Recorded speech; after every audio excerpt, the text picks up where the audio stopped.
میدان سے ہارا ہوا انسان پھر بھی جیت سکتا ہے، مگر دل سے ہارا ہوا انسان کبھی نہیں جیت سکتا۔ جہاں ہر بار صفائی دینی پڑے وہ رشتے کبھی گہرے نہیں ہوتے۔ 3 چیزیں واپس کبھی نہیں آتی: وقت، جوانی اور زندگی۔ جب غلامی ہی ذہن میں بیٹھ جائے پھر اپنی طاقت کا اندازہ نہیں ہوتا۔ زندگی اس طرح جیو کہ اللہ تعالیٰ کو پسند آ جاؤ۔ لوگوں کی پسند تو روز بدلتی رہتی ہے۔ رشتوں کو بچانے کے لیے انسان جھک سکتا ہے، لیکن جھکنے کی بھی حد ہوتی ہے۔ لہٰذا رشتہ وہی بچتا ہے جہاں دونوں کے اندر احساس ہو۔ گیدڑوں کی حکمرانی اس وقت تک رہتی ہے جب تک شیر واپس نہیں آ جاتا۔ کان تو سب کے سنتے ہیں، مگر دل کسی کسی کا سنتا ہے۔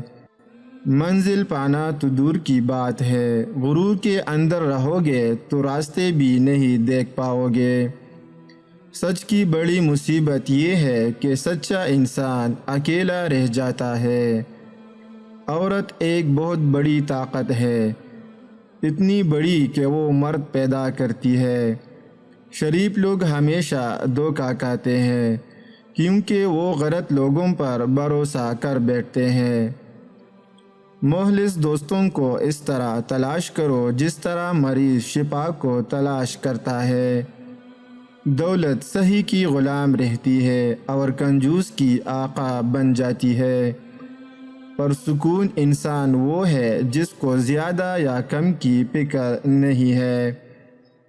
وہ لوگ زندگی میں ہمیشہ پیچھے رہ جاتے ہیں جو مسلسل دوسروں کے جڑیں کاٹنے میں لگے رہتے ہیں۔ کسی انسان کا دل کبھی نہ دکھاؤ، اس کا ایک آنسو تمہارے لیے سزا بن سکتا ہے۔ آپ کے دکھ بڑھ جائے تو کسی کے دکھ سن کر اسے تسلی دے۔ مذاق وہ ہوتا ہے جو برا نہیں لگتا۔ کسی انسان کا دل چلنی کر دینا مذاق نہیں ہوتا۔ زندگی میں ہمیشہ یہ سوچ رکھے جو مل گیا وہ بہترین ہے اور جو نہ مل سکا اس میں بہتری تھی۔ مرد اپنی من پسند عورت کو چھونے والی ہواؤں کا بھی دشمن ہوتا ہے۔ زبان کا ایک میٹھا بول دلوں کو خرید لیتا ہے۔ رات کو بار بار آنکھ کھلے تو یہ اس چیز کی نشانی ہے کہ بہت جلد تمہیں کامیابی ملنے والی ہے اور تمہاری قسمت کھولنے والی ہے۔ زندگی میں 2 نصیحتوں پر عمل کر لو، ہمیشہ کے لیے کامیاب ہو جاؤ گے۔ اپنی نظر کی حفاظت کرنا، کیونکہ گناہ کی بنیاد یہی سے ہوتی ہے، اور نماز نہ چھوڑنا کیونکہ زندگی کی ساری برکتیں اسی میں ہے۔